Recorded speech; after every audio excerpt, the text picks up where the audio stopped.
Shanti, very good morning to one and all. Today we will go through English and Hindi Murli Sar. Today is 27th June 2021.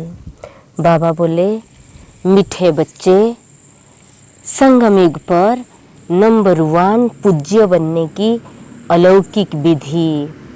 आज Sunday है, अव्यक्त मुरली, revise date है 26 जनवरी 1980 की मुरली heading है। और एक बार संगम युग पर नंबर 1 पूज्य बनने की अलौकिक विधि। आज अनादि बाप और आदि बाप अनादि शालिग्राम बच्चों को और आदि ब्राह्मण बच्चों को डबल रूप से देख रहे हैं। शालिग्राम रूप में भी परम पूज्य हो और ब्राह्मण स्वदेवता स्वरूप भी गायन और पूजन योग्य हो।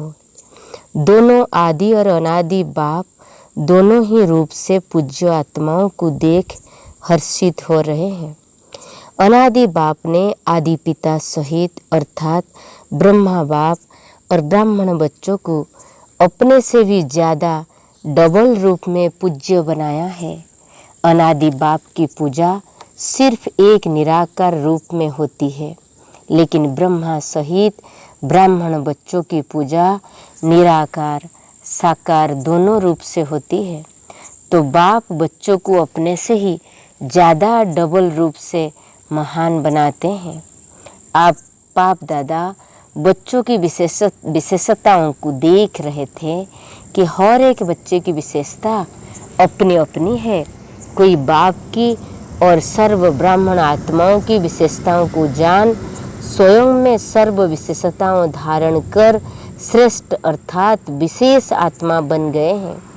और कोई विशेषताओं को जान और देखकर खुश होते हैं, लेकिन अपने में सर्व विशेषताएं धारण करने की हिम्मत नहीं है। और कोई हर आत्माएं में या ब्राह्मण परिवार में विशेषता होते हुए भी विशेषता के महत्व से नहीं देखते, एक दो को साधारण रूप से देखते हैं। विशेषता देखने व जानने का अभ्यास नहीं है। वह गुण ग्राहक बुद्धि अर्थात गुण ग्रहण करने की बुद्धि न होने के कारण विशेषता अर्थात गुण को जान नहीं सकते। हर एक ब्राह्मण आत्मा में कोई न कोई विशेषता अवश्य भरी हुई है, चाहे 16,000 का लास्ट दाना भी हो, लेकिन उसमें भी कोई न कोई विशेषता है। इसलिए ही बाप की नज़र उस आत्मा के ऊपर पड़ती है। भगवान की नज़र पड़ जाए व भगवान अपना बनावे तो जरूर विशेषता समाई हुई है। इसलिए ही वह आत्मा ब्राह्मणों की लिस्ट में आई है। लेकिन सदा हर एक की विशेषता को देखने और जानने में नंबरवार बन जाते हैं। बाप दादा जानते हैं कि कैसे भी भल ज्ञान की धारणा व सेवा में याद में कमज़ोर है, लेकिन बाप को जानने, बाप के बनने की विशाल बुद्धि, बाप को देखने की दिव्य नज़र, यह विशेषता तो है जो आजकल के नामी ग्रामी विद्वान भी नहीं जान सकते, पहचान सकते, लेकिन उन आत्माओं ने जान लिया। कोटों में कोई में भी कोई इस लिस्ट में तो आ गए ना, इसलिए कोटों में से विशेष आत्मा हो गए ना। विशेष क्यों बने? क्योंकि ऊंचे ते ऊंच बाप के बन गए। सभी आत्माओं में ब्राह्मण आत्माएं विशेष है। सिर्फ कोई अपनी विशेषता को कार्य में लगाते हैं, इसलिए वह विशेषता बुद्धि को प्राप्त होती रहती है और दूसरों को भी वह दिखाई देती है। और कोई में विशेषता रूपी बीज तो है, लेकिन कार्यों में लाना यह है बीज को धरनी में डालना। जब तक बीज को धरनी में नहीं डाले तो वृक्ष नहीं पैदा होता, विस्तार को प्राप्त नहीं कर पाते। और कई बच्चे विशेषता के बीज को विस्तार में ले आते हैं, अर्थात वृक्ष के रूप में वृद्धि को भी प्राप्त करते, फल को भी प्राप्त करते। लेकिन जब फल आता है तो फल के पीछे चिड़ियाएँ पंछी भी आती है खाने के लिए, तो जब फल तक पहुँचते हैं तो इस रूप में माया आती है कि मैं विशेष हूँ, मेरी यह विशेषता है। यह नहीं समझते कि बाप द्वारा प्राप्त हुई विशेषता है। विशेषता भरने वाला बाप है। जो ब्राह्मण बने तो विशेषता आई, ब्राह्मण जीवन की देन है, बाप की देन है। इसलिए फल के बाद अर्थात सेवा में सफलता के बाद यह अटेंशन रखना भी जरूरी है। नहीं तो माया रूपी चिड़िया पंछी फल को झूठा कर देता है, नीचे गिरा देते हैं। जैसे खंडित मूर्ति की पूजा नहीं होती, माना जाता है कि यह मूर्ति है लेकिन पूजी नहीं जाती, ऐसे जो ब्राह्मण आत्माएं सेवा का फल अर्थात सेवा में सफलता प्राप्त कर लेते हैं, लेकिन मैं पन की चिड़िया ने फल को खंडित कर दिया, इसलिए सिर्फ माना जाएगा कि सेवा बहुत अच्छी करते हैं, महारथी है, सर्विसेबल है। लेकिन संगम युग पर भी सर्व ब्राह्मण परिवार के दिल में स्नेह के पात्र व पूज्य नहीं बन सकते हैं। संगम युग में दिल का स्नेह, दिल का रिगार्ड, यही पूज्य बनना है। फल को मेंपन में लाने वाले ऐसा पूज्य नहीं बन सकते। एक है दिल से किसको ऊंचा मानता तो ऊंचे को पूज्य कहा जाता है। जैसे आजकल की दुनिया में भी बाप ऊंचा होने के कारण बच्चे पूज्य पिताजी कहकर बुलाते हैं या लिखते हैं। ऐसे दिल से ऊंचा मानना अर्थात दिल से रिगार्ड देना। दूसरा होता है बाहर ही मर्यादा, बाहर की मर्यादा प्रमाण रिगार्ड देना ही पड़ता है। तो दिल से देना और देना ही पड़ता, इसमें कितना अंतर है। कोई दिल से देना और कोई सोचेगा देना ही पड़ता है। पूज्य बनना अर्थात दिल से सर्व माने मेजॉरिटी होने चाहिए। पहले भी सुना है कि 5% तो रह ही जाता है, लेकिन मेजॉरिटी दिल से माने, यह है संगम युग पर पूज्य बनना। पूज्य बनने का संस्कार भी अभी से ही भरना है, लेकिन भक्ति मार्ग के पूज्य बनने में और अब के पूज्य बनने में अंतर है। अभी आपके शरीरों की पूजा नहीं हो सकती क्योंकि अंतिम पुराना शरीर है, तमोगुणी तत्वों का बना हुआ शरीर है। अभी फूलों के हार नहीं पड़ेंगे। भक्ति मार्ग में तो देवताओं के ऊपर चढ़ाते हैं ना।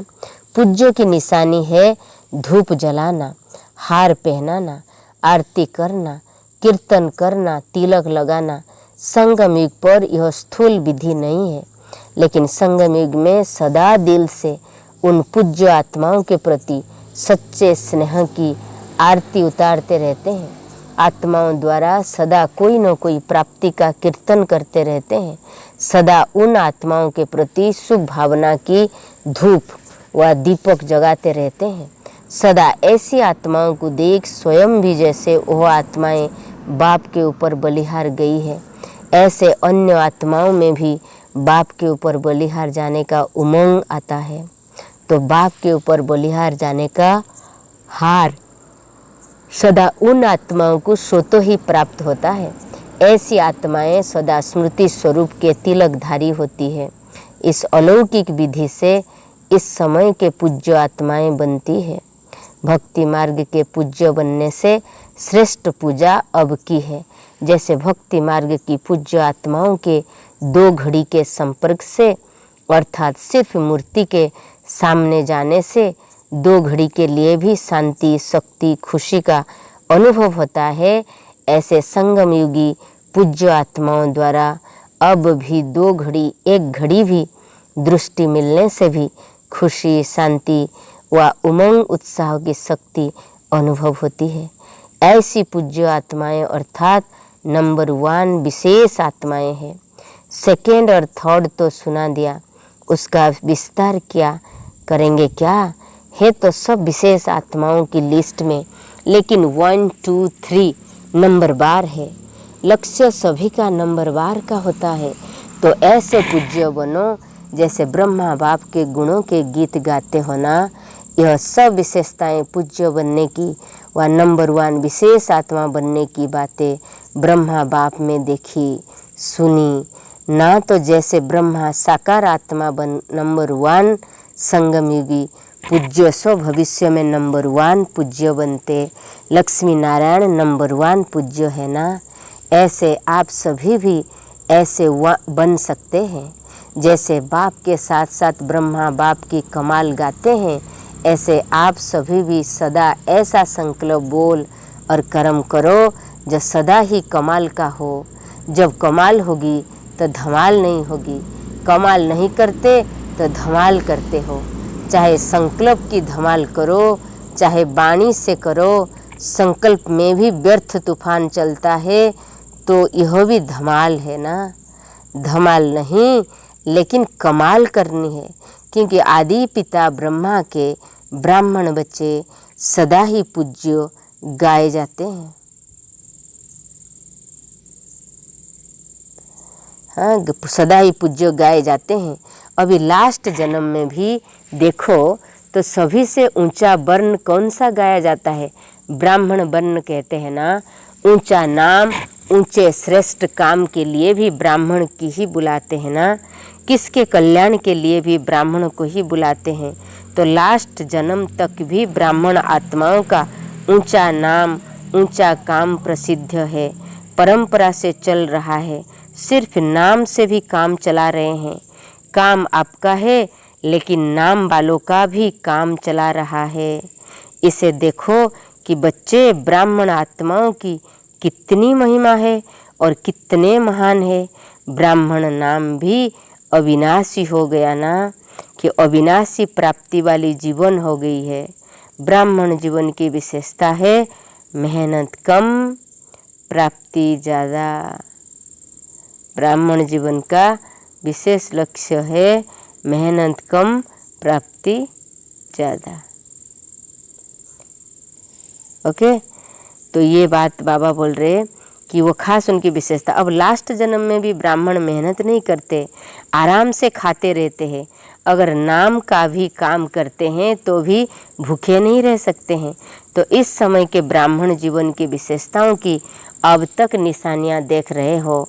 इतनी श्रेष्ठ विशेष आत्मा हो, समझा। वर्तमान समय पूज्य तो भविष्य के पूज्य, इसको ही विशेष आत्माएं नंबर 1 कहते हैं। तो चेक करो, ब्रह्मा बाप की कहानी सुना रहे हैं ना, अभी और भी रही हुई है। यह ब्रह्मा बाप की विशेषता सदा सामने रखो और किसी बात में नहीं जाओ, लेकिन विशेषताओं को देखो और वर्णन करो। हर एक को विशेषता का महत्व सुनाकर विशेष बनाओ। दूसरों को बनाना अर्थात स्वयं विशेष बनना, समझा। अच्छा, चारों ओर के सर्व नंबर 1 विशेष आत्माओं को, सर्व ब्राह्मण जीवन वाले विशेष आत्माओं को सदा ब्रह्मा बाप को सामने रख समान बनने वाले बच्चों को अनादि बाप आदि बाप का दोनों रूप से सर्व शालिग्रामों और साकारी ब्राह्मण आत्माओं को स्नेह भरी याद, प्यार और नमस्ते। Om Shanti. Have a good day. God bless you.